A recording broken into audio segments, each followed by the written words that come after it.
Buenas tardes, chicos, a todos los que han tenido la oportunidad de conectarse el día de hoy. Bueno, quiero dar la bienvenida a nuestra ponente. Ella es Judith Flores Zúñiga. El tema a tratar el día de hoy en esta ponencia es hematofisiología. Ella es estudiante del cuarto año de Medicina Humana de la Universidad San Martín de Porres y también tiene experiencia en la docencia médica. Bueno, sin más preámbulos, le doy la bienvenida y el pase a Judith. Judith, ¿estás lista? Sí, Cintia, por supuesto. Ya, Ahorita genial. comienzo. Bienvenida. Puedes comenzar.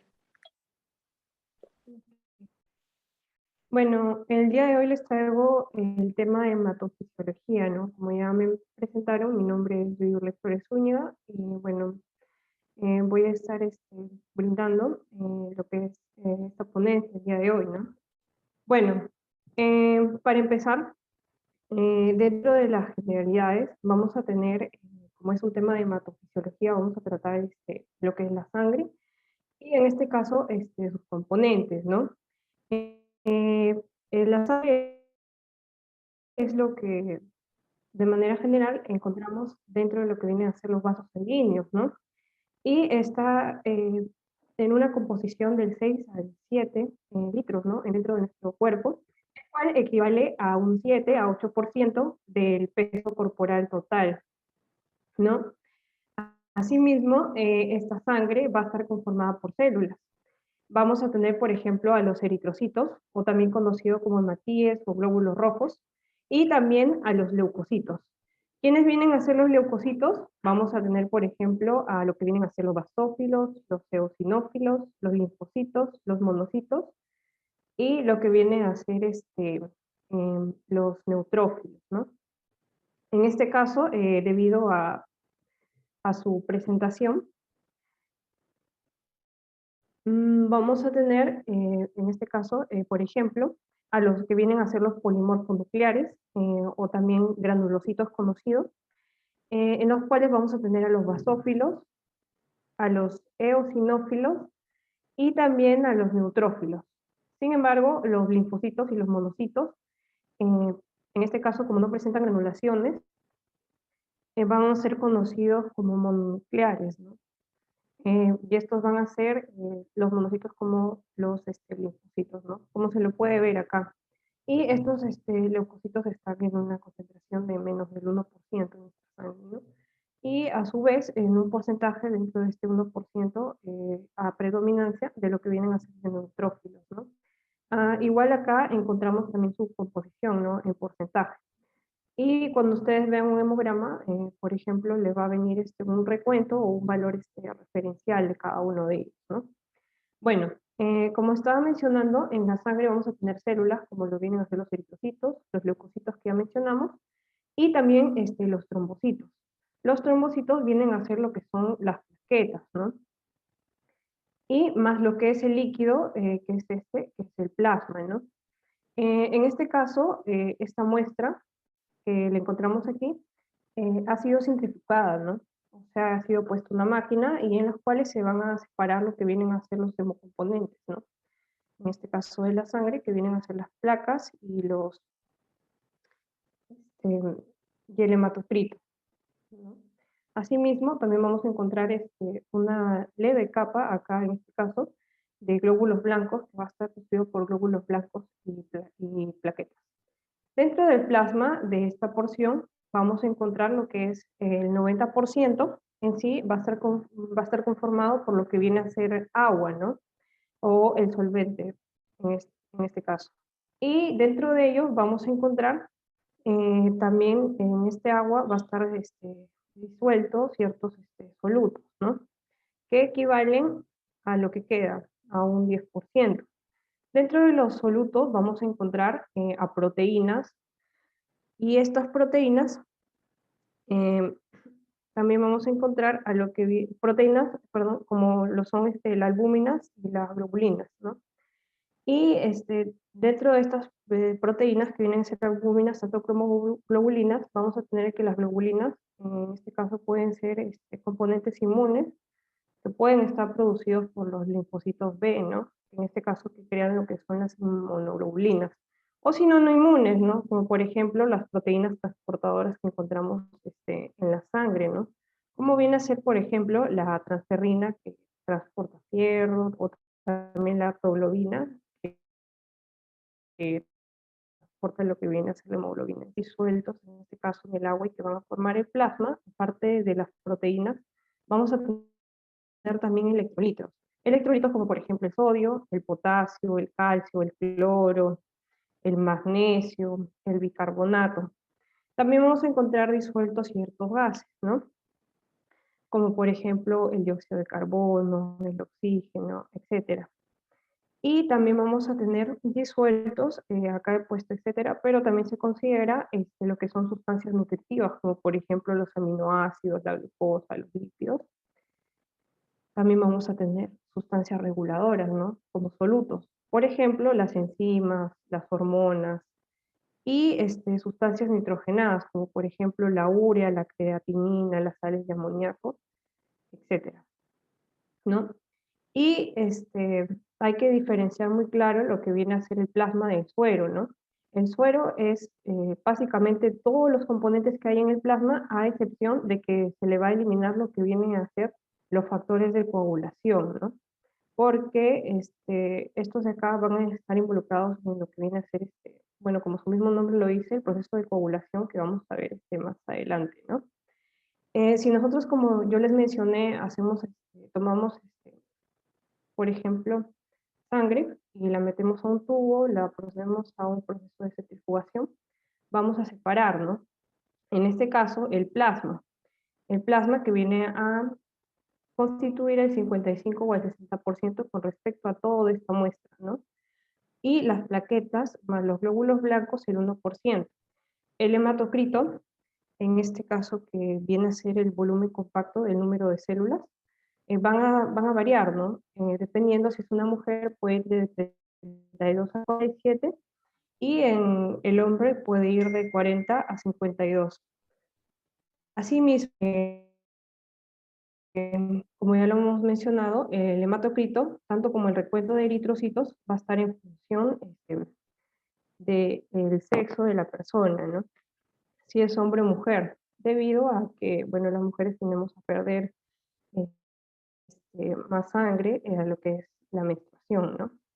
Acá ustedes podrán ver, ¿no?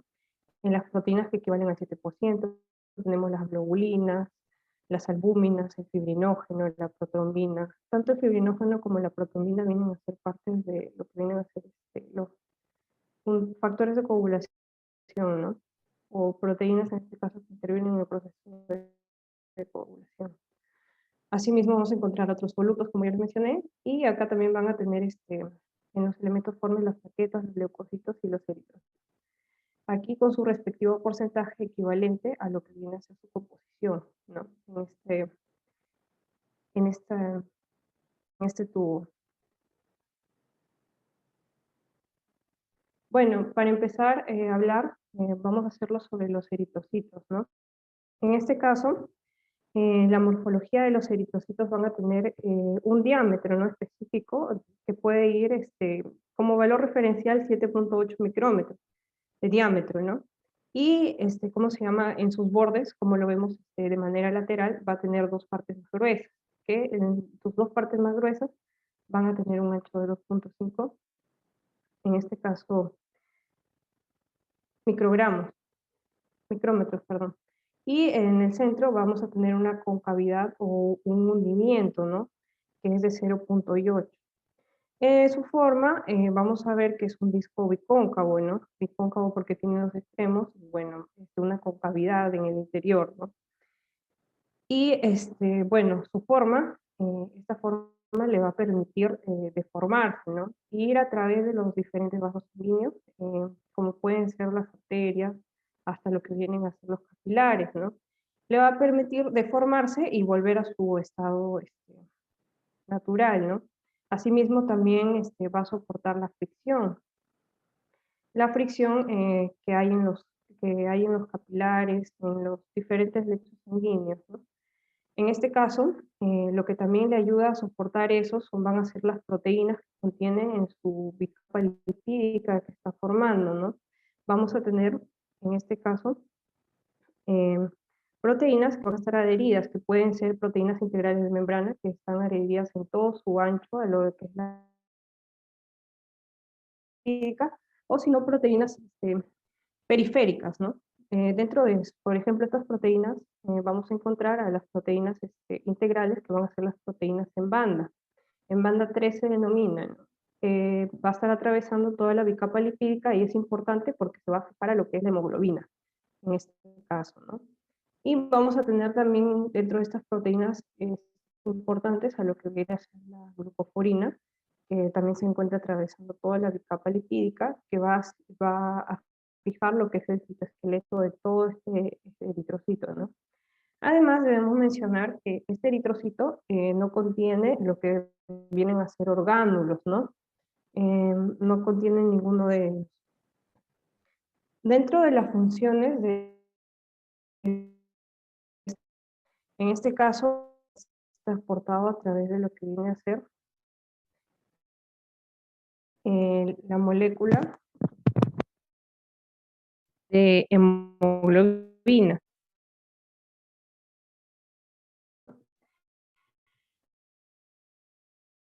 Este, a través del intercambio de los capilares, los cuales van a usar, en este caso, a nivel de los pulmones, intercambio gaseoso, ¿no? Este eritrocito también es importante porque va a tener una función como amortiguador ácido base, debido a que este, este eritrocito va a contener una enzima llamada lo que es la anhidrasa carbónica, ¿no? Entra en el citosol, este eritrocito, y que va a permitir la conversión, en este caso, de agua y dióxido de carbono en ácido carbónico, ¿no? Y este ácido carbónico, iones de hidrógeno, importante para lo que viene a ser la tanto como la alcalosis de los eritrocitos, ¿no? Asimismo, tenemos que tener en cuenta que la hemoglobina es, en este caso, una, como pueden ver acá, de cadenas, en eritrocitos se encuentra fijada, ¿no?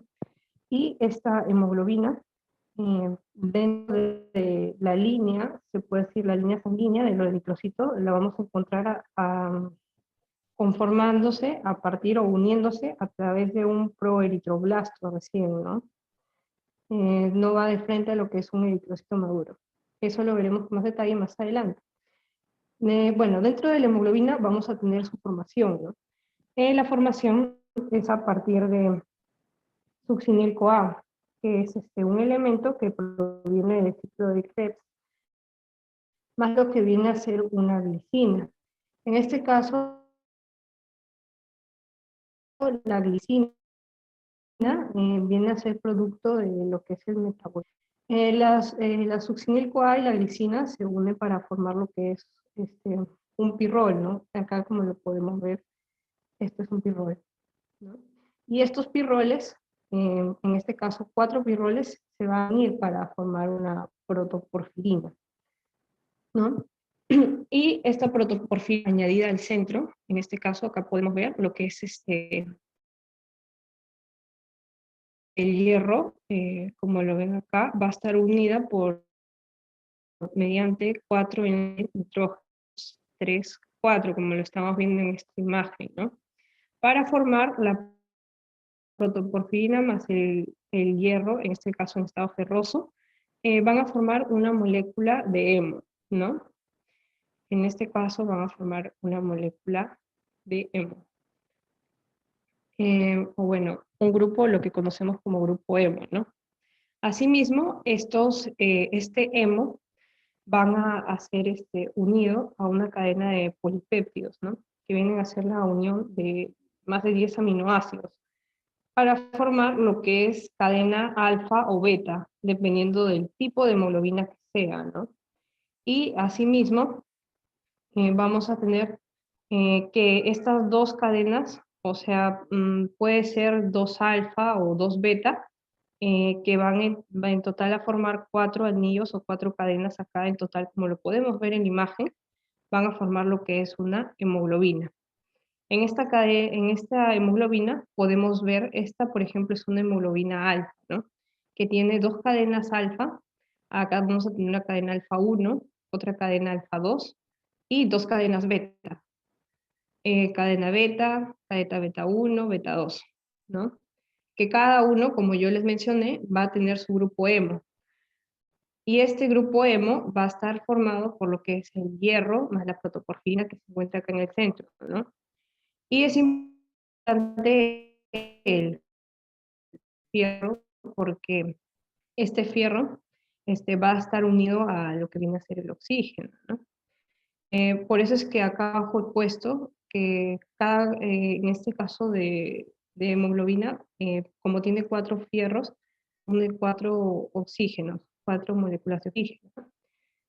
Vamos a tener que la hemoglobina eh, una hemoglobina en un adulto. En la mayoría de casos, como yo les estaba mencionando, vamos a tener hemoglobina de tipo A, que vienen a ser dos cadenas alfa y dos betas, ¿no? En un 97%. Y en cambio vamos a tener hemoglobina A2 también, que van a estar formadas por cadenas que vienen a ser dos delta o dos alfa. Asimismo, cuando nosotros, bueno, encontramos en este caso en la gestante, vamos a encontrar hemoglobina E, que viene a ser hemoglobina embrionaria, y hemoglobina fetal, ¿no? 2D y 2A. La hemoglobina AF se encuentra en ciertos tipos también de adultos, ¿no? Pero en menor porcentaje y asociado también a algunas patologías, ¿no? Asimismo, debemos mencionar que en este caso vamos a tener también que la hemoglobina se va a unir a lo que es el oxígeno, ¿no? Por afinidad.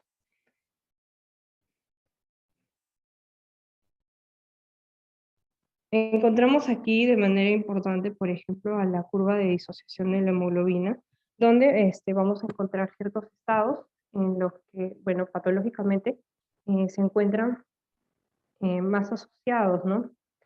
O, ¿cómo se llama? La hemoglobina no debería estar técnicamente muy asociada debido al oxígeno, debido a que el oxígeno debe soltarse de esta hemoglobina para oxigenar las células, ¿no? Sin embargo, hay estados donde hay una mayor afinidad por el oxígeno, lo cual puede ser esto peligroso. Bueno, hablando de lo que viene a ser la oxigenación celular, debemos tener en cuenta que hay ciertos estados en los cuales se va a reducir esta oxigenación celular, ¿no? En este caso, cuando hay una disminución de la cantidad de oxígeno, por factores que van a reducir la oxigenación, por ejemplo, la caída del volumen sanguíneo, la bulimia, la anemia, la hemoglobina baja, el escaso flujo sanguíneo y la enfermedad pulmonar, que de todas maneras hacen que eh, no llegue oxígeno a los tejidos. Esto va a hacer que reduzca y por lo tanto aumente lo que viene a ser la eritropoyetina, ¿no? ¿Para qué se aumenta en estos casos la eritropoyetina? Para que pueda estimular a lo que viene a ser las células madre hematopoyéticas, ¿no?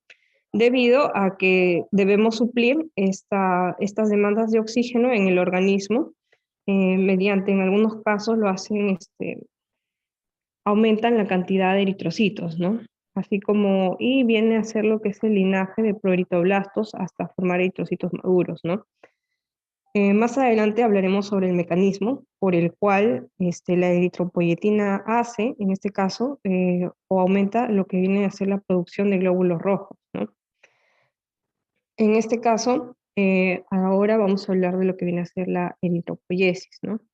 Todos los eritrocitos son producidos en la médula ósea, ¿no? De los huesos.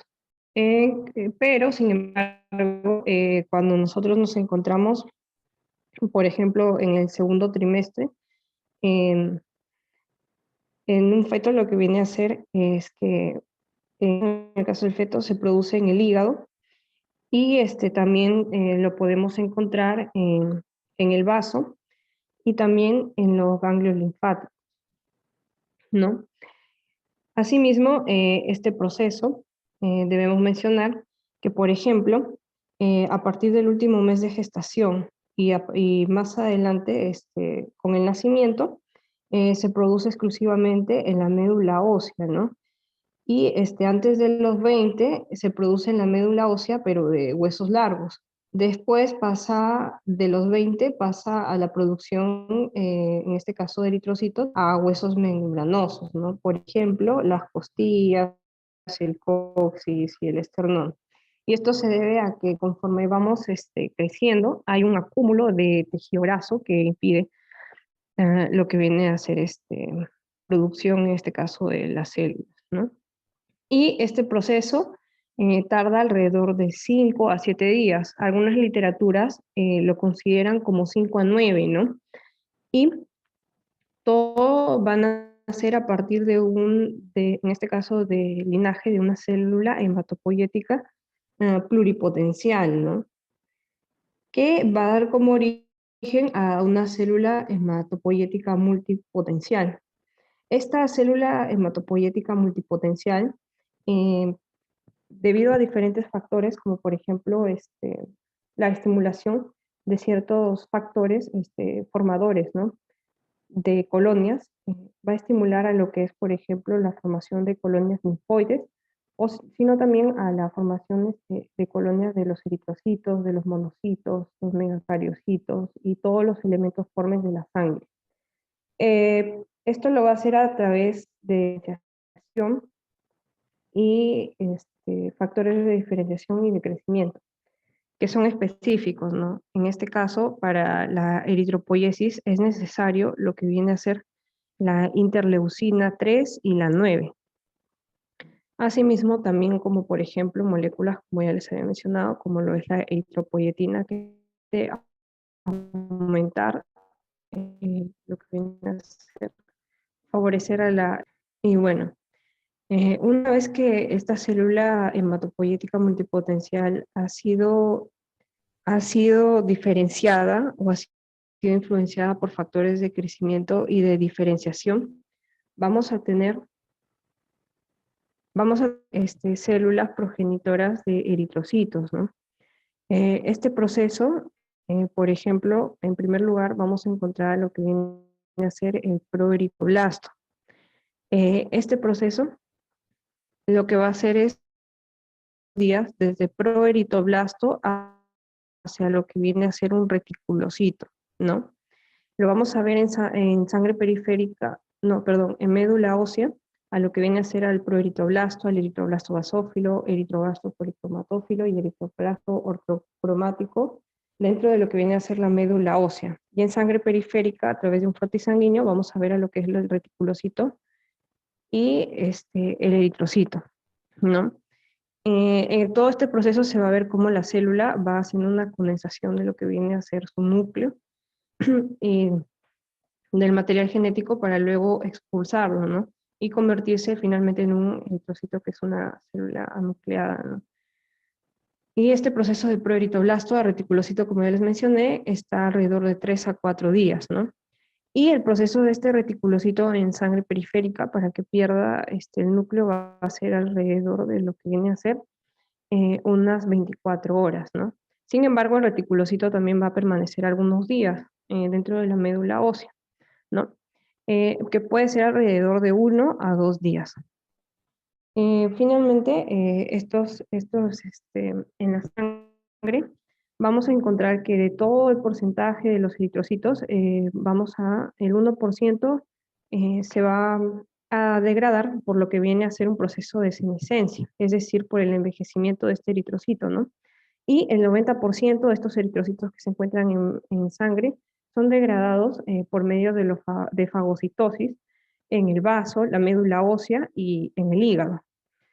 Y el 10% vía intravascular, ¿no? Debido a que, por ejemplo, vamos a encontrar hemoglobina en sangre, liberada en sangre, debido a que, bueno, cuando el eritrocito ya está viejo, lo que va a hacer es que su citoesqueleto está más débil y va a sufrir.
Bueno, disculpen, tuve un problema con el internet.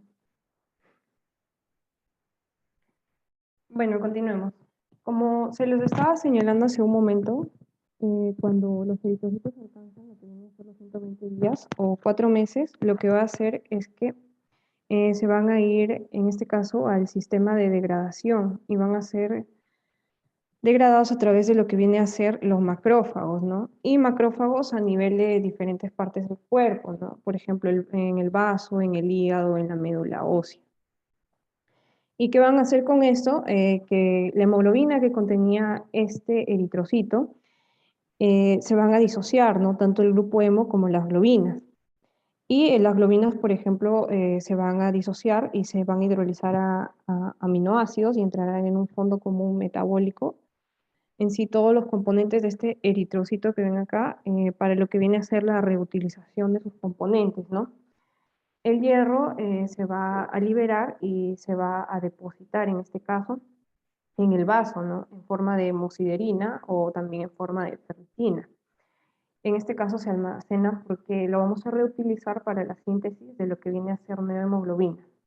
Y el resto del grupo hemo se va a degradar parcialmente en lo que viene a ser bilirrubina, que va a ser desechada, por ejemplo, en la bilis o también como otros componentes que dan el color a las heces y a lo que viene a ser la orina.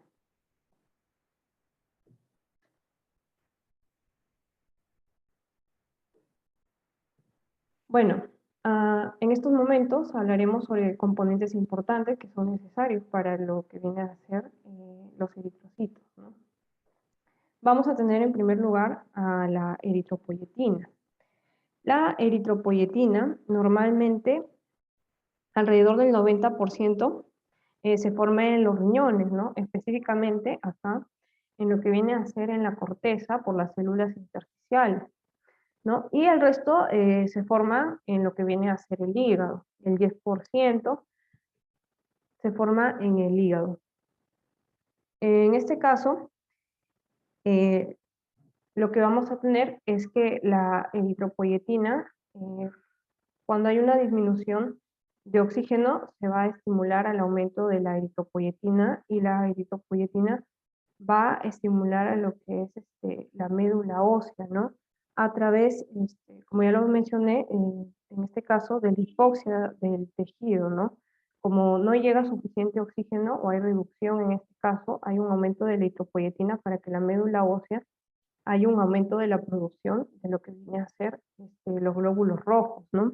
Y esto se hace a través de un factor que es el factor inducible por la hipoxia, ¿no? Que es un factor para la transcripción de lo que viene a ser un gran número de genes, ¿no? En este caso, entre ellos el gen de la eritropoyetina. Y que este gen va a ser la transcripción de ARN mensajero para la síntesis de lo que viene a ser la eritropoyetina, ¿no? Y esta eritropoyetina, como ya lo había mencionado anteriormente, sirve para hacer una diferenciación y una aceleración de la producción de glóbulos rojos. Luego vamos a tener lo que viene a ser al hierro. Al hierro lo encontramos en una concentración de 4 a 5 gramos en el organismo, ¿no? Y va a estar en proporción. ¿En qué?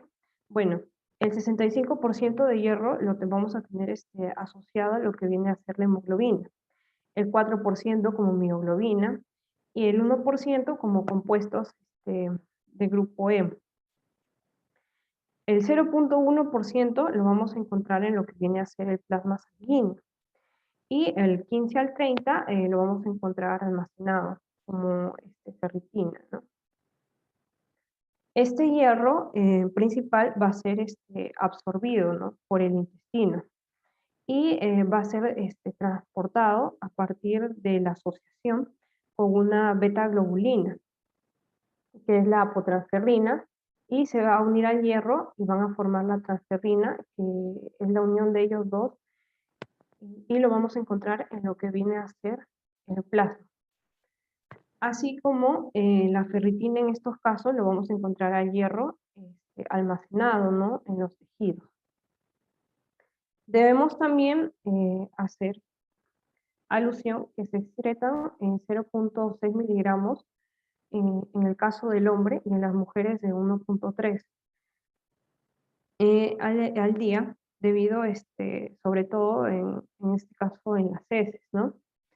Eh, Sin embargo, otros factores que condicionan a la pérdida de hierro son su mala absorción y también las hemorragias, ¿no? Que producen una pérdida excesiva de lo que viene a ser el hierro. Vamos a tener también a la vitamina B12 y al ácido fólico. En este caso, la vitamina B12 y el ácido fólico son necesarios para lo que vienen a ser la maduración del ADN. Intervienen a nivel de diferentes procesos, ¿no? Como por ejemplo el empalmado, la replicación. Son medidores importantes para lo que viene a ser la formación del ADN. En este caso, cuando hay una deficiencia de vitamina B12, es característico de lo que viene a ser una anemia perniciosa, ¿no? Y la vitamina B12 es la causa, bueno, la causa de que no haya vitamina B12 en mayor parte se debe a lo que es una mucosa trófica, ¿no? En este caso, a nivel de lo que viene a ser eh, el estómago, ¿no? Que hay células, en este caso las células parietales, son las encargadas de producción del factor intrínseco. El factor intrínseco es el que se asocia a la vitamina B12. Se asocia tanto para su absorción a nivel intestinal como para lo que viene a ser para que no se degrade, ¿no? Y esto de acá, como afecta al factor intrínseco, va a imposibilitar a que haya una absorción a nivel del intestino, ¿no? Debemos añadir además que esta vitamina B12 se almacena en lo que viene a ser el hígado, ¿no? Y como ya lo mencionamos, es necesario para la síntesis, en este caso, de ácidos nucleicos. Todo lo que tiene que ver con procesos de maduración o formación del ADN. Asimismo, el ácido fólico también, en este caso, el ácido fólico eh, es producido por lo que viene a ser o bueno, lo encontramos en verduras, frutas y carnes, ¿no? Sin embargo, este ácido fólico se destruye con facilidad durante la cocción, ¿no? Y cuando hay anomalías a nivel también como del intestino, se dificulta su absorción, ¿no? Y más adelante vamos a ver los tipos de anemias que ocasionan tanto, con mayor detalle, su carencia de estos dos componentes muy importantes. Bueno, ahora vamos a hablar sobre lo que vienen a ser las anemias. Las anemias, debemos hacer muy claro esto, que una anemia no es una enfermedad, ¿no? Una anemia es un signo en este caso, ¿no? Un signo que se debe a lo que viene a ser las bajas concentraciones de hemoglobina, ¿no? Y en este caso, las anemias pueden tener diferentes causas, ¿no? Es por eso que es un signo, no es una enfermedad. Y esto se debe a que hay menor concentración de hemoglobina en la sangre, ¿no? En el caso de las mujeres, lo vamos a considerar una anemia cuando es menor de 12 a 11 miligramos por decilitro la concentración de lo que viene a ser la hemoglobina. Y en el caso de los hombres, cuando es menor a 13 miligramos por decilitro, ¿no? Y debemos tener en cuenta que la hemoglobina está en función a la edad, en este caso de las personas. No es lo mismo un niño que un adulto.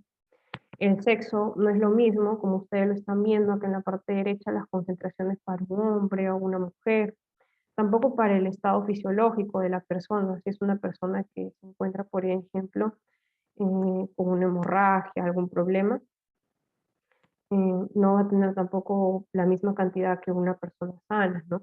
Las personas en altura tampoco, porque las personas en altura, bueno, hay menor oxígeno, ¿no? A nivel de la altura, lo que produce que hay en este caso, en algunas personas, por ejemplo, como ya lo hemos mencionado anteriormente, hay un aumento de los glóbulos rojos, ¿no? Pero, ¿cómo se llama? Para suplir esta carencia de oxígeno, ¿no?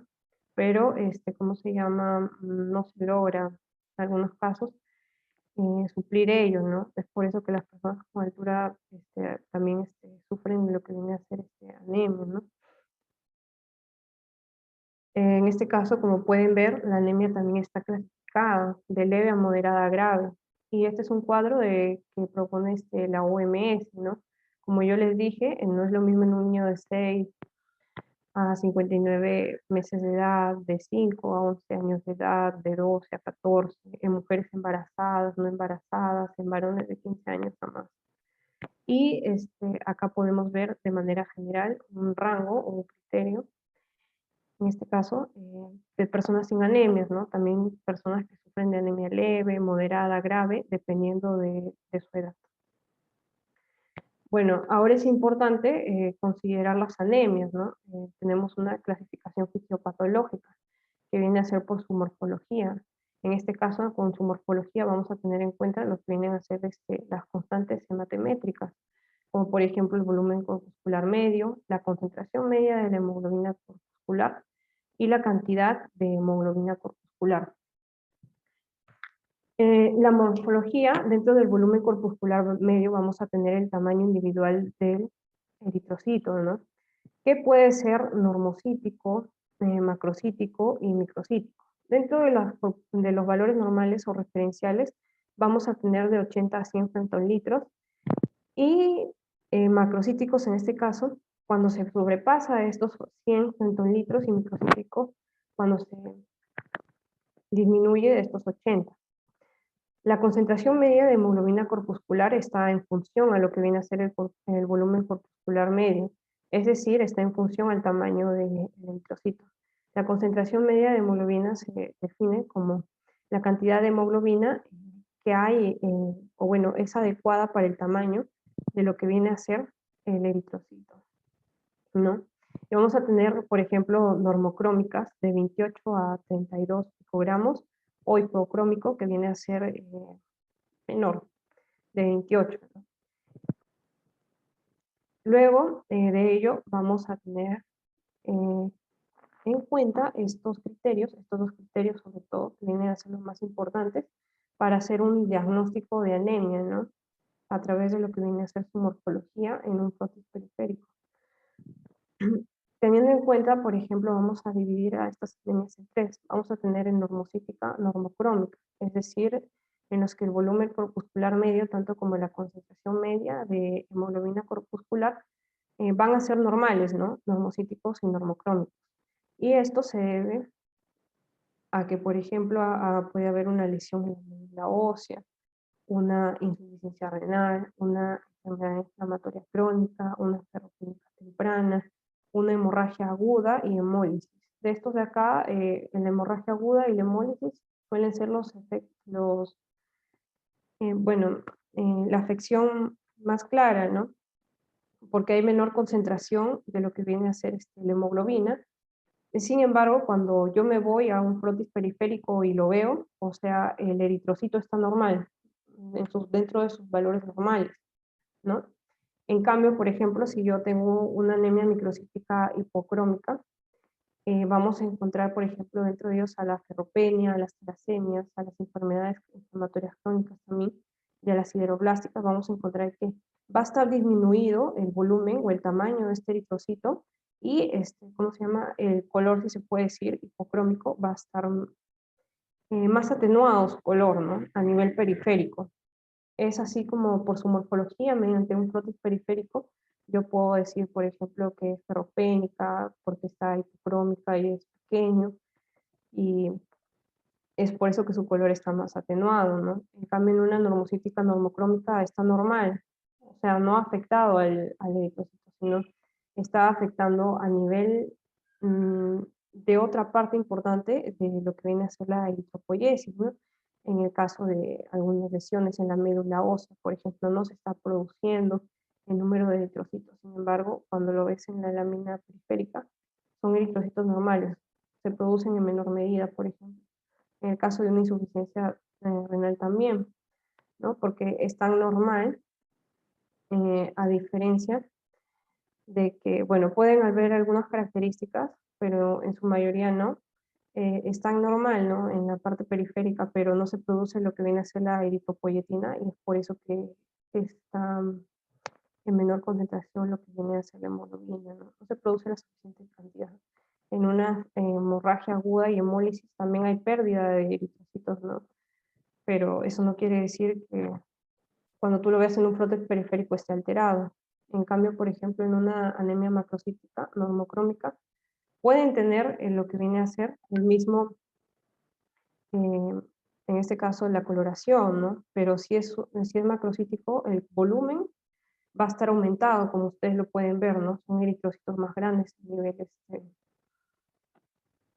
a nivel microscópico, ¿no? Y esto se debe también a, por ejemplo, deficiencias de folato, otras por déficit o síntesis de ADN, donde va a haber una acumulación, en este caso de material genético, de quimioterapia o de alguna enfermedad hepática, ¿no? Esto lo veremos con más detenimiento en la siguiente diapositiva, cada tipo de anemia, ¿no?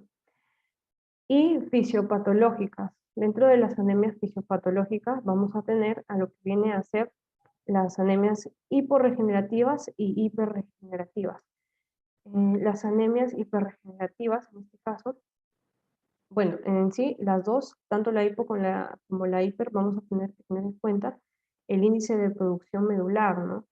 En este caso, hiporregenerativas se refiere a que la médula ósea no está produciendo la cantidad de eritrocitos adecuados, ¿no? Hiperregenerativas es que las está produciendo con mayor en mayor cantidad, ¿no? En este caso, vamos a tener en cuenta el índice de producción medular. El índice de producción medular está en función a lo que viene a ser el hematocrito del paciente, ¿no? Por los reticulocitos, que vienen a ser los eritrocitos inmaduros, en este caso, sobre lo que viene a ser el hematocrito ideal de mi paciente. El hematocrito ideal de mi paciente está en función a lo que viene a ser la cantidad del hematocrito, pero, o sea, en la persona, según su edad y según su sexo, ¿no? Ese es el hematocrito ideal. El hematocrito de mi paciente es el hematocrito que está presentando mi paciente en estos momentos, ¿no? Independientemente de, bueno, si está bien o está mal, ¿no? Cuando tú le tomas un hemograma. Y la cantidad de reticulocitos también te viene ahí en el hemograma. El factor también lo multiplicamos por un factor, ¿no? Y este factor también está en función si es hombre y mujer, ¿no? Y si es hombre, y por ejemplo, la cantidad de hemoglobina que tiene y de cuánto sería mi factor. Puede ser de 0,1 este factor, de 0,2, dependiendo si es hombre o mujer y la cantidad de hemoglobina que está teniendo mi paciente en ese momento, ¿no? En el caso de anemias hiporregenerativas, vamos a tener a enfermedades sistémicas. También anemias carenciales, por ejemplo, anemias carenciales como la deficiencia de B12 y de folato, ¿no? Lo cual no permiten o intervienen en lo que es el proceso de la producción del ADN, ¿no? Necesario para lo que viene a ser eh, el eritrocito, ¿no? Procesos de maduración. Y en el caso de la lesión de la médula ósea por infiltraciones, infecciones, ¿no? Que dañan la regeneración o la producción de estos eritrocitos, así mismo como aplasias, ¿no? Que pueden ser producidas por algunos virus, algunas bacterias, etcétera. Y dentro de las hiperregenerativas tenemos por hemorragia y hemólisis. Lo común en observar en estas anemias hiperregenerativas es que en el corte periférico de sangre vamos a encontrar una cantidad más grande de lo que viene a ser los eritrocitos, ¿no? Perdón, los reticulocitos que no se encuentran, o sea, en mayor número en lo que viene a ser la sangre periférica, sino por el contrario en la médula ósea.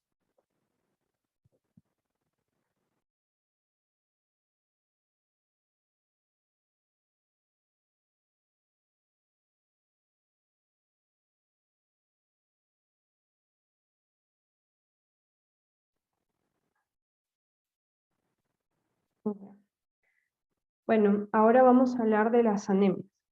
En este caso, vamos a tener lo que son anemias y las vamos a dividir en tres tipos.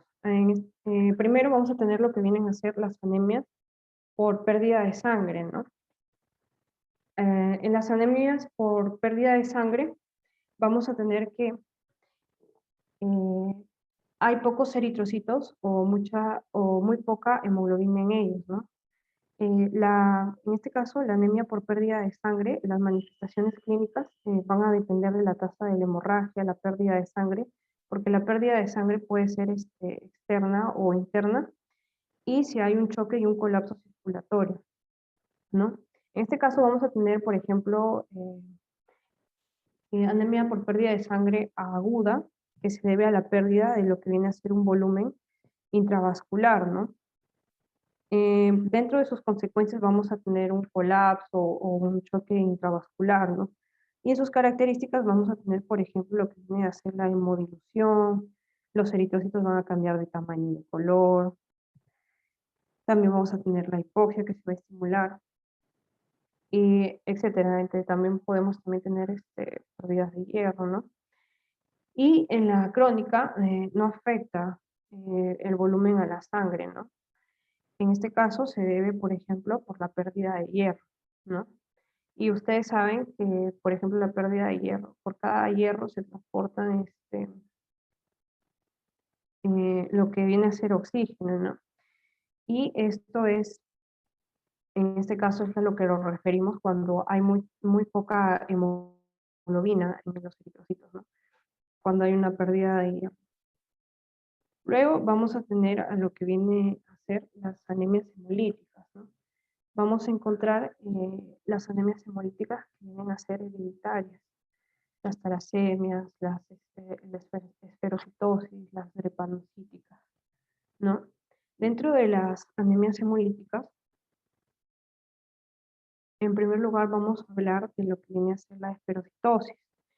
La esferocitosis, bueno, en las anemias hemolíticas en general se debe a la destrucción de lo que viene a ser glóbulos rojos, en lo que viene a ser la sangre, ¿no?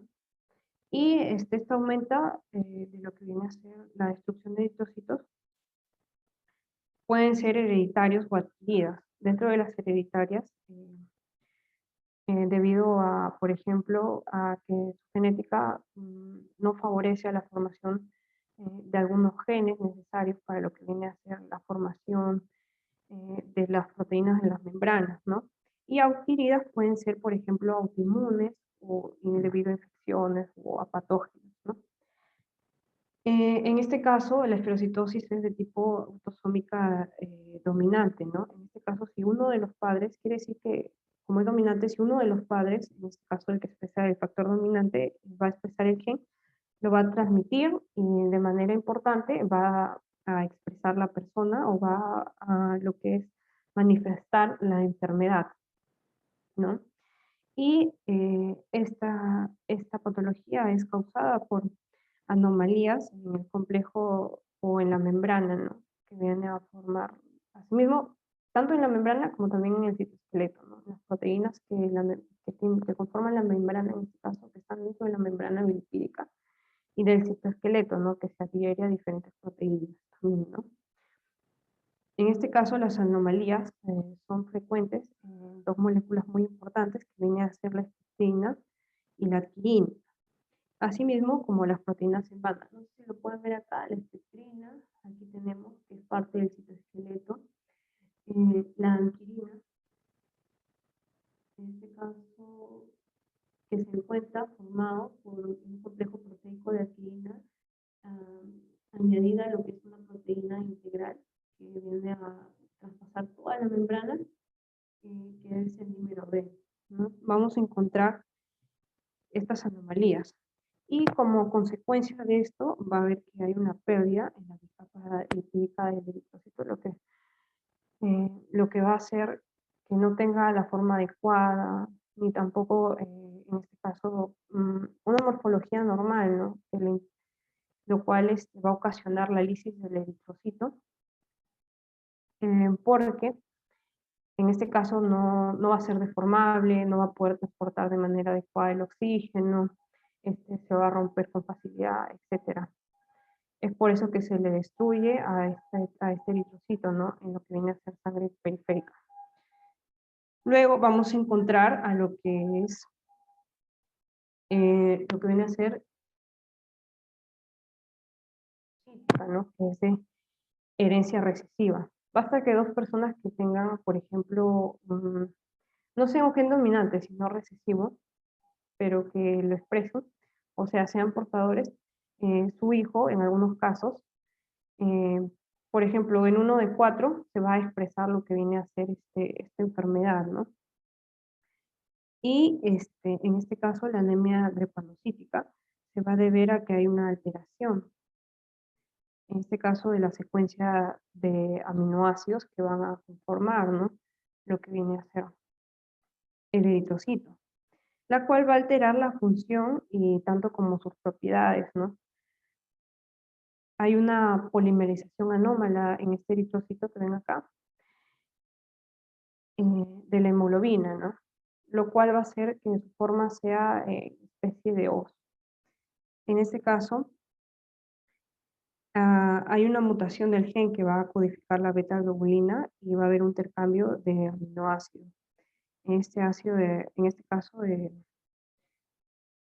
del aminoácido que viene a ser valina por ácido glutámico, ¿no?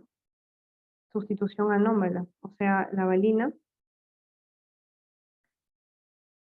se va a sustituir por ácido glutámico, ¿no? Y esta anemia se vuelve falciforme y lo que va a ocasionar que se desoxigene la sangre. Asimismo, también va a ser a nivel capilar no tenga la misma hemodinamia, ¿no? Ya que, bueno, en estos casos se ocluyen, no permiten el paso adecuado de la sangre, asimismo como que entre más glóbulos drepanocyticos, estos de acá se pegan, ¿no? Y ocluyen la sangre, lo que viene a ser, lo cual causa que el sistema, en este caso de macrófagos, lo reconozca o también se formen para lo que es su destrucción, ¿no? Y va a condicionar todo lo que viene a ser estas anemias hemolíticas, lo que viene a ser la ictericia, ¿no? También un tipo de anemia hemolítica viene a ser lo que es la talasemia. La talasemia es producida por lo que viene a ser afecciones hereditarias de la síntesis de la hemoglobina, ¿no? En este caso puede ser producir una anomalía en la hemoglobina, en este caso la hemoglobina A, como ya les había mencionado, es un tipo de hemoglobina con 2 cadenas alfa y 2 cadenas beta, ¿no? Y podemos encontrar 2 tipos de talasemias, una talasemia alfa y una talasemia beta. La talasemia alfa se debe a la eliminación de un gen, mientras que la talasemia beta se debe a la mutación de un gen, ¿no? En este caso, la beta talasemia, bueno, las alfa talasemias en primer lugar son más comunes en gente asiática y las beta talasemias son más comunes en gente, por ejemplo, de Grecia o Italia, ¿no? En este caso, la talasemia alfa, que se debe a la eliminación de un gen, es producida por lo que es la eliminación de un gen que ocasiona lo que es la síntesis defectuosa de la cadena alfa, ¿no? En este caso, esta va a estar controlada por 2 a 4 pares de genes. Y la gravedad de la talasemia alfa va a depender de la cantidad o el número de genes que hayan sido eliminados. Puede ser 1, 2, 3, hasta 4 genes, ¿no? En este caso, cada uno va a manifestar lo que es diferentes anomalías, ¿no? Por ejemplo, las personas que solamente tienen un solo gen eliminado van a ser portadores asintomáticos de una talasemia. Los que tienen 2 genes van a tener una anemia hemolítica leve. Los que tienen 3 van a tener, en el eritrocito, agregados de lo que viene a ser inestables, ¿no? Llamados hemoglobina H. Y los que tienen 4 genes van a tener síndrome de hidropesia, cadenas de hemoglobina fetal y que, bueno, tienen peor pronóstico porque este, causan la muerte, ¿no? En el caso de las hemoglobinas beta se ve la mutación puntual de lo que viene a ser en el gen de la globina, ¿no? Acá arriba en la A es en la alfa, y en la cadena alfa, y en la B es la beta, la cadena beta, ¿no? Asimismo, bueno, hay una, hay una mutación en la síntesis de esta cadena, lo cual va a ocasionar que, como ustedes lo ven, este eritrocito va a tener una característica hipocrómica, ¿no? Luego vamos a tener a las anemias por producción insuficiente. En el caso de las anemias por producción indeficiente, vamos a tener a la anemia ferropénica, que, bueno, en su mayoría o en mayor parte del Perú es la de mayor porcentaje, ¿no? Y se va a deber a lo que es, en su mayoría, la insuficiencia de hierro en lo que viene a ser en las dietas, ¿no? Sin embargo, no solamente se produce por eso, ¿no? La anemia ferropénica es producida por necesidades o pérdidas, ¿no? Que rebasan lo que es la capacidad del organismo para absorber hierro de los alimentos, ¿no? En este caso, puede ser por aumentos en su demanda de fierro, en este caso debido a que, por ejemplo, en personas con el embarazo hay mayor necesidad de hierro para producir eritrocitos fetales, rebasa la capacidad de la madre para suministrar este fierro, ¿no? Asimismo, va a haber, por ejemplo, también en otros estados, cuando hay un crecimiento precoz o en la adolescencia también, en donde hay un aumento de la demanda de hierro. También hay un aumento en la pérdida de hierro por ejemplo, en lo que viene a ser las hemorragias, ¿no? Y también hay una disminución en la absorción o ingesta. Puede haber disminución en la absorción a nivel de lo que viene a ser el intestino, ¿no? Esto se ve, esta anemia ferropénica se ve manifestada porque hay un aumento de lo que viene a ser el hierro sérico, asimismo que a nivel de frotis periférico lo vamos a encontrar como una anemia hipocrómica microcítica, ¿no? Y este hierro sérico va a aumentar debido a la movilización desde sus tejidos de almacenamiento, ¿no? Cuando hay una agotación de lo que es el almacenamiento, este hierro sérico va a descender, ¿no? Mientras el hierro férrico esté en valores normales, no se afecta a la síntesis de hemoglobina. Sin embargo, cuando ya no hay ni siquiera almacenamiento, empieza a hacer una producción insuficiente de lo que vienen a ser los eritrocitos. Luego vamos a encontrar las anemias megaloblásticas. Las anemias megaloblásticas, en este caso, van a ser debido a la carencia, ¿no? Y que puede hacer, en este caso, de cobalamina, en este caso de B12, o también de folato, que van a intervenir en la síntesis de ADN y en su maduración nuclear. La cobalamina la encontramos en una concentración, en este caso cobalamina B12, vamos a encontrar en una concentración de 2 a 3 nanogramos, ¿no? En personas y, ¿cómo se llama? Vamos a tener que una deficiencia, en este caso, debido a una absorción de cobalamina, que puede ser de manera pasiva o activa. La pasiva ocurre de manera bucal, en el duodeno, y está asociada, como yo les mencioné anteriormente, a lo que viene a ser este, el factor extrínseco, ¿no? Y la activa a través de transcobalamina. Luego también vamos a hablar de lo que viene a ser el folato. El folato lo vamos a encontrar en levaduras, espinacas y otros granos, también en los hígados. Y en los adultos su concentración es de 10 miligramos, ¿no? Está reservado en el hígado por aproximadamente 3 a 4 meses, ¿no? Asimismo, se absorbe este folato en lo que es en la parte superior del intestino delgado, ¿no? Y es de necesidades, son ambas, para lo que es la replicación del DNA, ¿no? Intervienen en el proceso. Esta anemia megaloblástica, desde una clasificación de una anemia morfológica, va a estar como una anemia macrocítica normocrómica. Luego de eso, vamos a tener a las anemias aplásicas, ¿no? Que se deben a lo que viene a ser a las alteraciones de células madres pluripotenciales que van a reducir las 3 líneas celulares, ¿no? Esta es una manifestación típica. En este caso, por ejemplo, no vamos a encontrar acá disminuida la serie de las plaquetas, los eritrocitos y los leucocitos. Y esto se debe a su etiología o patogenia a la exposición, ¿no? Que puede ser a lo que es de radiación, de toxinas, sustancias químicas, que las inhiben por modo directo o inmunitario, ¿no? O también por infecciones víricas, o también por el SIDA.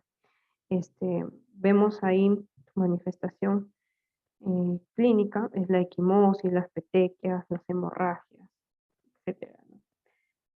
Y luego vamos a tener a las anemias crónicas, finalmente, ¿no? En estos casos son causas de inflamación, de infección o de cáncer. Las enfermedades, en este caso, que se presentan de forma grave, son lo que viene a ser la insuficiencia renal, ¿no? Debido a la pérdida o la menor producción de lo que viene a ser la eritropoyetina, que es un importante factor de diferenciación. Asimismo, también puede ser por toxinas urémicas, compuestos nitrogenados, en este caso, la insuficiencia renal que se acumula, y por otras también afecciones.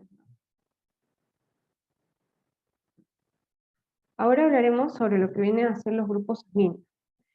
Generalmente, los grupos sanguíneos vamos a tener que son los que se encuentran adheridos a lo que viene a ser una proteína integral en la bicapa lipídica del eritrocito, ¿no? Este grupo sanguíneo está primero formado por lo que viene a ser una sustancia precursora. En este caso vamos a encontrar en la membrana, vamos a encontrar la unión de ceramida con ciertos oligosacáridos. Esta ceramida viene a ser lo que, la proteína que une, y los oligosacáridos vamos a encontrar, por ejemplo, a la glucosa, la galactosa y la N-acetilglucosamina con la galactosa. Esta es la sustancia precursora, ¿no? En este caso, sustancia precursora. Luego vamos a encontrar, dentro de la sustancia precursora, vamos a recalcar que después de estos aminoácidos, de la unión de esta ceramida con estos oligosacáridos, va a estar unida otra molécula, ¿no? Que, por ejemplo, lo va a diferenciar de grupo sanguíneo B y O. Dependiendo de lo que se una a esta galactosa, al final vamos a tener el grupo sanguíneo, ¿no? Vamos a tener primero a lo que es en sus generalidades, como ya lo expliqué, a la sustancia precursora y al antígeno H. En este caso, el antígeno H es producido por el cromosoma 19, ¿no? Que cuenta como lo que es la fucositransferasa, que viene a ser una enzima, que añade a esta galactosa que está acá en la parte final, lo que viene a ser un residuo de fucosa, ¿no? La fucosa más la galactosa, como lo vemos acá, en el antígeno H, está propuesta por eso, ¿no? Compuesta por eso. El antígeno H también es conocido como grupo sanguíneo O, ¿no? Y en este caso, por ejemplo, como ya les dije, a este eritrocito de la membrana bilipídica va a estar unido esta ceramida, más estos 4 oligosacáridos. Esta ceramida, entonces se ve, esta ceramida, más los 4 oligosacáridos, ¿no? En este caso, los 4 oligosacáridos que están formados por glucosa, por lo que viene a ser galactosa, por acetilglucosamina y galactosa en su parte final. Sin embargo, este antígeno H cuenta con la fucosiltransferasa, que es codificada por el cromosoma número 19, al cual se le va a añadir un residuo de L-fucosa al final, ¿no? Que va a formar lo que viene a ser el antígeno H. Luego vamos a tener a los diferentes grupos sanguíneos, ¿no? Los grupos sanguíneos en sí van a estar codificados por lo que viene a ser el cromosoma 9.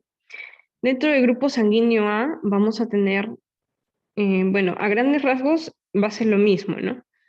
Sin embargo, las personas que tienen grupo sanguíneo A, como lo estamos viendo acá, estas personas van a expresar en su genética lo que es la glucositransferasa, la cual es una enzima que va a añadir lo que es la N-acetilglucosamina. En este caso, como ustedes lo están viendo, acá en el grupo A, en la parte superior, va la N-acetilglucosamina hacia el residuo, hacia el antígeno H, al antígeno H. El antígeno H, hacia el antígeno H que está formado por, aquí está, va a acetir esta N-acetilglucosamina hacia todo este antígeno H.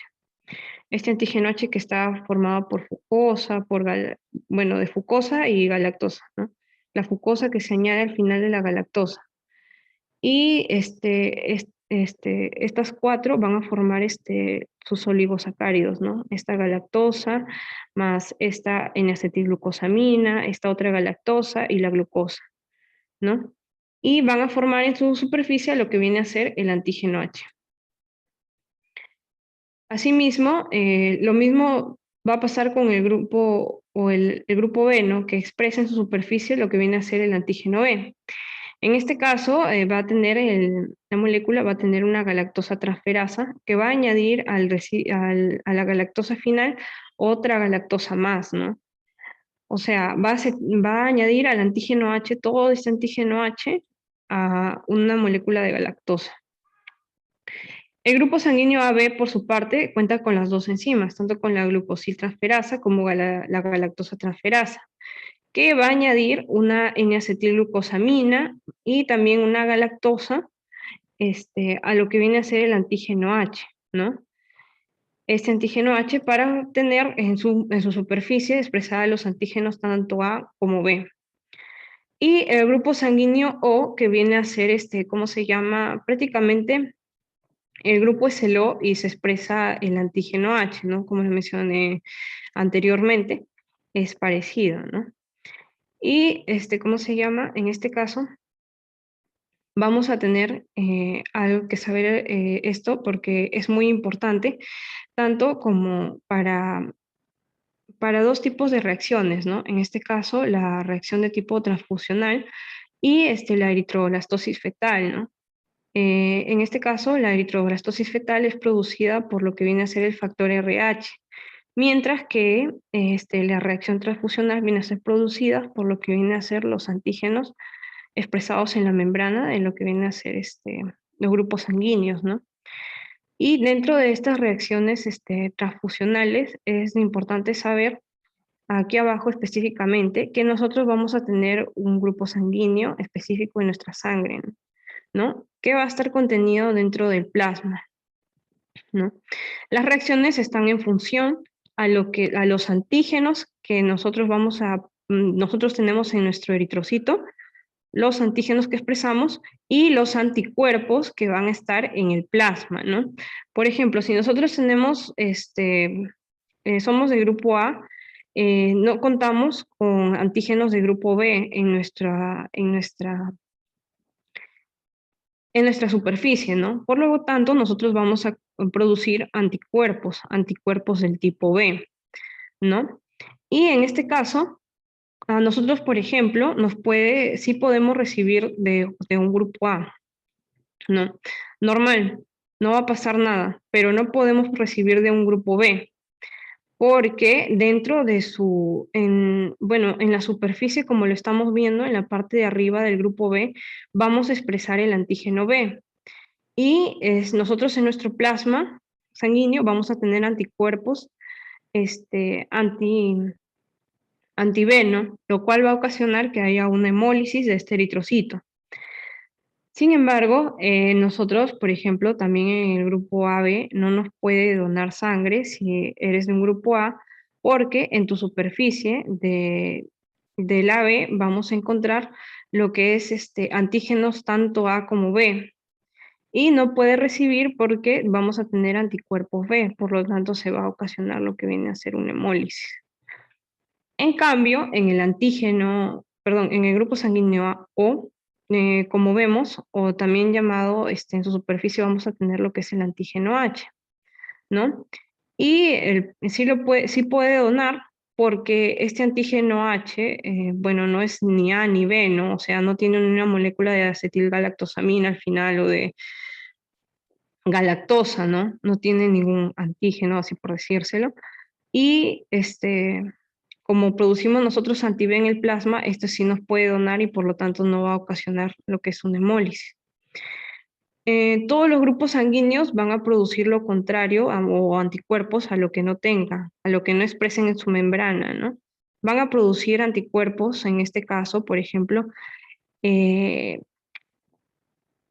el grupo B va a producir anticuerpos anti-A, anti lo que no tiene, ¿no? En su membrana. El grupo B tiene en su superficie lo que son el antígeno B y produce anticuerpos contra el antígeno A, o sea, las moléculas que se encuentran revistiendo lo que viene a ser el eritrocito de las personas que tienen grupo sanguíneo A. En este caso, un B no puede recibir de un A, ¿no? ¿Por qué? Porque ocasiona hemólisis, porque en su superficie de la vamos a encontrar lo que viene a ser antígeno A, ¿no? Sin embargo, un B sí puede recibir de un B, ¿no? Porque no tiene antígeno A en su superficie y el B tiene anticuerpos contra A. El B tiene antígeno B. El AB no puede recibir, bueno, no le puede donar, perdón, al B y el B no lo puede recibir tampoco porque ocasiona hemólisis, ¿no? Porque expresa en su membrana antígeno A y el grupo B en el cuerpo produce anticuerpos tipo A y lo que ocasionaría una hemólisis. Sin embargo, el grupo O sí puede donar al B, ¿no? Porque no tiene antígeno ni A ni B y por lo tanto va a ser aceptado hacia el B, ¿no? No va a ocasionar hemólisis y como lo ven ahí, va a estar ahí feliz en la sangre, sí va a ser aceptado. Por tanto, el grupo AB, en este caso, lo del grupo AB, como tiene antígeno tanto A como B en su superficie, no va a producir ningún anticuerpo, ¿no? Ningún anticuerpo. Y puede aceptar, en este caso, de todos los tipos. Como no tiene anticuerpos, puede aceptar de A, de B, de AB y de O, ¿no? Y por último, el grupo O, como no tiene ningún antígeno, no tiene ni A ni B, va a producir, en este caso, anticuerpos contra A y contra B, ¿no? En este caso, si un A le quiere donar a un O, no va a poder. Si un B le quiere donar a un O, tampoco va a poder, porque el A y el B expresan, en su membrana, expresan antígenos, lo cual van a ser rechazados tanto por los anticuerpos que producen el ONO, que producen anti-A y anti-B. Por lo tanto, a uno solo le puede donar uno, ¿no? Solamente uno porque el O no expresa en este caso antígenos en su membrana. Es por ello que nosotros tenemos que tener en cuenta que el O, por ejemplo, es considerado como el donador universal. El O le puede donar a todos los grupos, al A, al B, a la B, al O. Sin embargo, el O no puede recibir de todos los grupos, es más, solamente puede recibir del O, porque si no ocasionaría una hemólisis. Sin embargo, cuando, por ejemplo, el AB es muy diferente, ¿no? Porque el AB es el grupo que viene a ser el receptor universal. El AB, como no tiene anticuerpos ni de A ni de B, puede recibir de A, de B, de AB y de O. Sin embargo, el ave, por ejemplo, acá vemos, no lo puede donar a cualquiera, ¿no? Porque en algunos casos ocasiona hemólisis. En este caso, tanto para la transfusión del grupo sanguíneo A como grupo sanguíneo B. Luego vamos a tener a otro tipo de grupo que viene a ser el factor RH que debemos tener en cuenta, ¿no? Que es conocido como factores de rezos, que vamos a encontrar, por ejemplo, el E, el F, y el más importante para una transfusión sanguínea, eh, así como para la reacción de la eritroblastosis fetal, es el resus de tipo B, perdón. En este caso, vamos a encontrar que, por ejemplo, debemos tener en cuenta que cuando es un RH positivo, el RH positivo va a tener en su superficie de membrana, va a expresar el factor D, ¿no? Y sin embargo, en el plasma ocurre casi lo mismo que pasa acá, no va a tener ningún anticuerpo, no va a generar ningún anticuerpo. Sin embargo, si es RH negativo, o sea, en este caso, es RH positivo, tanto RH negativo, si hay lo que es el factor D presente. Si no hay, es RH negativo. Así de simple, ¿no? Sin embargo, en su plasma se va a producir lo que viene a ser anticuerpos anti-RH. Y esto es muy importante para lo que viene a ser la compatibilidad sanguínea, ¿no? El tipo de sangre. Por ejemplo, un positivo, ¿cómo se llama? Puede donar A positivo, puede donar a A positivo. Y también puede donar a B positivo. Y puede recibir de OH y un A positivo y un A negativo. Bueno, ¿qué quiero decir esto en resumen? Es que nosotros, por ejemplo, un RH positivo le puede donar a un RH, no, un RH positivo no le puede donar a un RH negativo porque el RH negativo, por ejemplo, presenta lo que viene a ser en su sangre anticuerpos, ¿no? Anti-RH. Sin embargo, un RH negativo sí le puede donar a un RH positivo, debido a que nosotros encontramos estos anticuerpos anti-RH en el plasma, ¿no? No los encontramos. Cuando nosotros vamos a donar sangre, o sea, solamente se escoge específicamente lo que viene a ser el paquete globular. Y el paquete globular va a estar conformado por lo que vienen a ser los eritrocitos. Y estos eritrocitos en su membrana no expresan, ¿cómo se llama? Ningún factor de RH, si bien es cierto. Sin embargo, por ello van a ser aceptados adecuadamente hacia la parte de acá, hacia un RH positivo. Sin embargo, yo no le puedo donar a una persona que sea RH negativo un RH positivo, ¿no? O si tiene el factor de presente, debido a que su membrana va a expresar lo que viene a ser RH. Y la persona que sea RH negativo en su plasma va a expresar lo que viene a ser anticuerpos anti-RH, lo cual va a ocasionar que haya una hemólisis de este glóbulo y, bueno, por lo consiguiente va a haber una mala compatibilidad sanguínea. Por lo tanto, un RH no le puede, positivo, no le puede donar a un negativo, ¿no? Positivo siempre con positivo, pero negativo sí le puede donar negativo sí le puede donar a positivo, ¿no? Siempre y cuando sea, como ya les dije, solamente lo que viene a ser el paquete globular, los eritrocitos. Finalmente, vamos a hablar de la coagulación. La coagulación no es más que un balance en lo que viene a ser los factores procoagulantes como los factores que vienen a ser anticoagulantes, ¿no? Y de manera general vamos a hablar de lo que viene a ser dos vías importantes para la coagulación sanguínea, ¿no? Sin embargo, debemos añadir, y es importante decir, que cuando hablamos de la coagulación sanguínea van a intervenir diferentes componentes de la sangre, ¿no? Entre ellos vamos a tener a las plaquetas, por ejemplo, también vamos a tener a los factores de coagulación y a ciertas proteínas, ¿no? Y dentro de los mecanismos de coagulación vamos a tener, por ejemplo, las plaquetas, que son derivados de los megacariocitos por fragmentación. Son importantes porque van a inducir a lo que viene a ser, van a tener moléculas de actina y de miosina, ¿no? Que son proteínas contráctiles. En este caso, que van a ocasionar que el vaso sanguíneo, o bueno, entre ellas tener una actividad contráctil para poder ayudar con lo que viene a ser la coagulación de este vaso sanguíneo, en este caso que ha sido expuesto a algún daño, ¿no? También vamos a tener que estas plaquetas van a sintetizar y almacenar cantidades importantes de iones de calcio. Y los iones de calcio son necesarios para lo que viene a ser la cascada de la coagulación, para la activación de ciertos factores. También vamos a tener que estas van a ser capaces de producir o formar lo que es ATP o ADP, que son necesarios para llevar a cabo estas acciones. También sintetizan lo que son prostaglandinas, que son hormonas locales que hacen reacciones vasculares, ¿no? Y también van a tener una importante proteína llamada lo que es el factor estabilizador de la fibrina. Y esto de aquí van a tener también factores de crecimiento que van a hacer que se llamen a lo que viene a ser más plaquetas y se añadan así a la vía de lo que viene a ser la coagulación, ¿no? Asimismo, debemos añadir que las plaquetas se encuentran en una concentración de 150 hasta aproximadamente 300 a nivel de la sangre.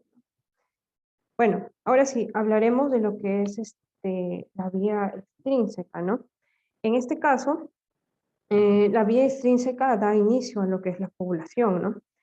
Y esta es causada por un traumatismo en la pared vascular o la exposición de algún tejido a lo que viene a ser em, otro tejido que no sea, o sea, no sea un tejido diferente al tejido endotelial, ¿no?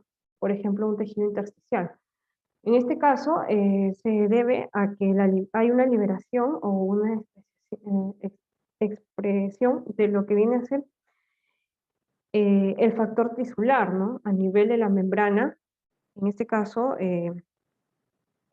nivel de la membrana bilipídica que ha sido dañada, ¿no? En este caso, debemos decir que el tejido traumatizado libera un complejo de varios factores, como el factor tisular, o también conocido este factor tisular como tromboplastina tisular. Y este factor tisular está compuesto por lo que es fosfolípidos, ¿no? Procedentes de la membrana del tejido. Y De este de acá, lo que va a hacer es activar, ¿no? Activar a lo que viene a ser el factor 10. Aquí está. X y XA. Cuando vean una A en un factor a un costado es factor activado.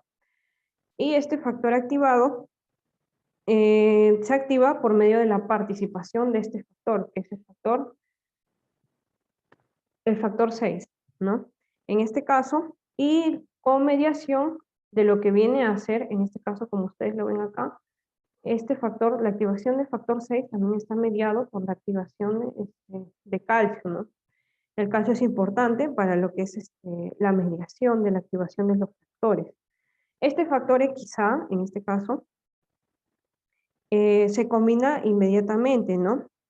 Y se combina con lo que viene a ser los fosfolípidos tisulares. Y en este caso también se van a combinar con lo que viene a ser plaquetas y con un factor denominado el factor 5, que lo vemos acá, ¿no?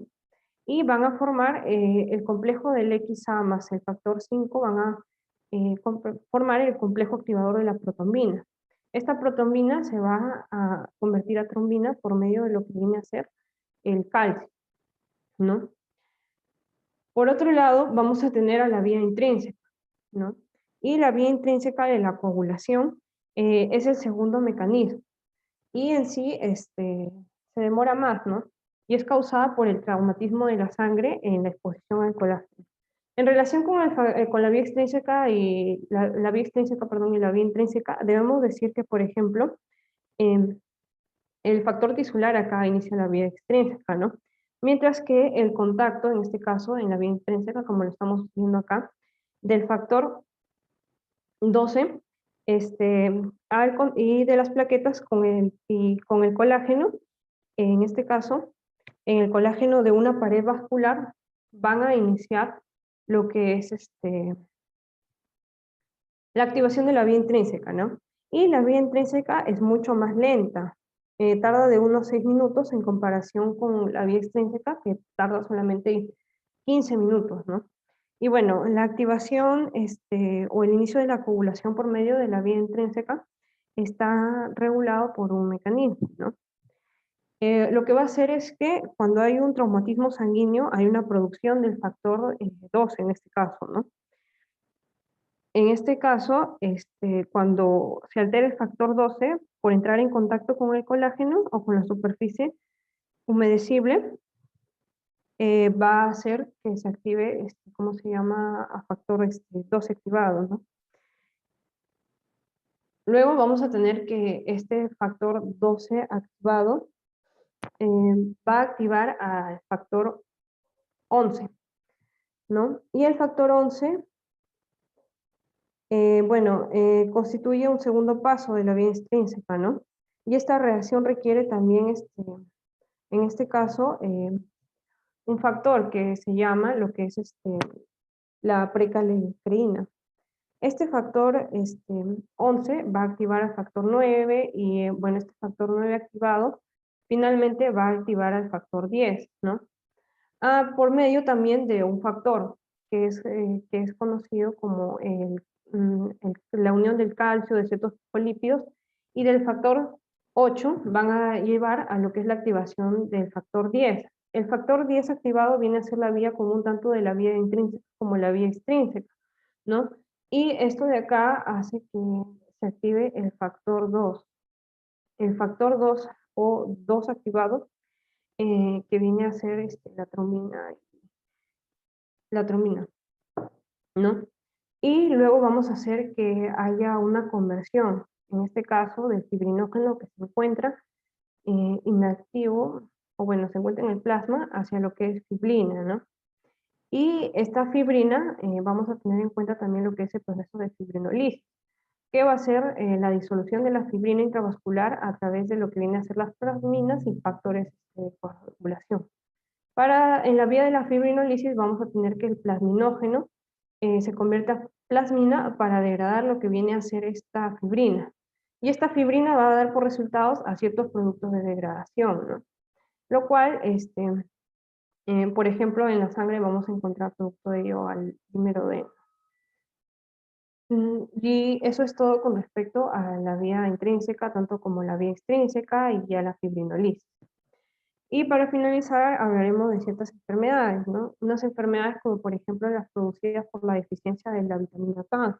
La vitamina K es importante para lo que viene a ser la regulación, así como también para la producción de ciertos factores de coagulación, como por ejemplo viene a ser la protombina, el factor 7, el 9, el 10 y también la proteína C, ¿no? La vitamina K, bueno, sin vitamina K va a haber, no va a haber una correcta producción de estos factores, ¿no? Lo cual va a ocasionar tendencia a hemorragias severas o que no se lleve a cabo toda esta cascada de coagulación, ¿no? Y la vitamina K es sintetizada continuamente por lo que viene a ser en la flora bacteriana del intestino, ¿no? Asimismo, debemos decir que una de las causas más prevalentes de la deficiencia de lo que es la vitamina K en el hígado es la no secreción de la bilis en el tubo digestivo, ¿no? Lo que se debe a una obstrucción de los conductos biliares o una hepatopatía, ¿no? La falta de bilis impide la digestión adecuada de la grasa y la absorción, y por lo tanto también produce o reduce lo que viene a ser la absorción en sí de lo que viene a ser la vitamina K. Esta vitamina K va a estar afectada también, como es almacenada en lo que viene a ser el hígado, en ciertas hepatopatías, ¿no? Como las que se producen cuando hay hepatitis y cirrosis. Luego vamos a tener la hemofilia. La hemofilia es una enfermedad hemorrágica que ocurre casi exclusivamente en hombres. A pesar de que, bueno, en sí, la enfermedad solamente, en la mayoría, el 85% es expresada en los hombres. Sin embargo, es una enfermedad, ¿cómo decirlo?, donde la madre es la portadora, pero no le afecta la enfermedad, sino que lo pasa a su descendencia, que son los hombres, ¿no? Y puede ser, esta hemofilia puede ser de tipo A o de tipo B. La de tipo A es por la deficiencia del factor 8, y mientras que el del 15% tipo B o también factor 9, ¿no? Luego, otra enfermedad con algunas características diferentes es la de von-Willebrand, ¿no? Y se debe, ¿cómo se llama?, a la deficiencia del factor de von-Willebrand, que también es indispensable para lo que viene a ser la cascada de coagulación. Luego, vamos a tener algunas enfermedades que producen trombocitopenia, ¿no? Como por ejemplo, eh, cuando hay un descenso menor de 150 a lo que viene a ser la concentración de las plaquetas, ¿no? Y, ¿cómo se llama? Lo cual ocasiona lo que viene a ser hemorragias, ¿no? Dependiendo también del grado de severidad, si la pérdida es moderada, es leve, moderada o severa, ¿no? En el caso de las moderadas a severas, se empiezan a presenciar lo que vienen a ser las petequias, ¿no? Debido al infiltrado de lo que vienen a ser los eritrocitos hacia los tejidos, ¿no? Y bueno, esto ha sido todo. Acá dejo alguna de mi bibliografía. Muchas gracias.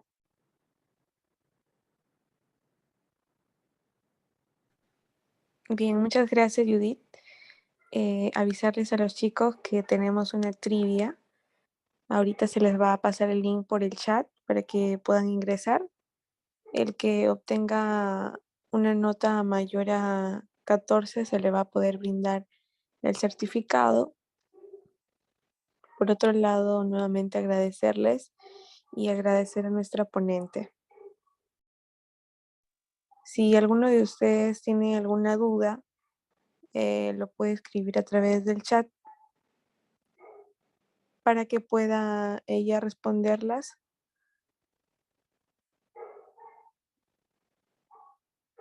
Las diapositivas las podemos pasar a través de los grupos, no se preocupen.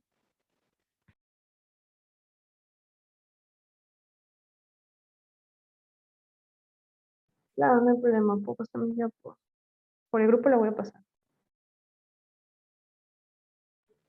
Genial, Judy, muchas gracias. Bueno, chicos, creo que no hay ninguna duda. Ahora voy a pasar el link de la trivia para que puedan conectarse, por favor. Muchas gracias, Judith, y también gracias a todos por conectarse. Gracias. Hasta luego, cuídense.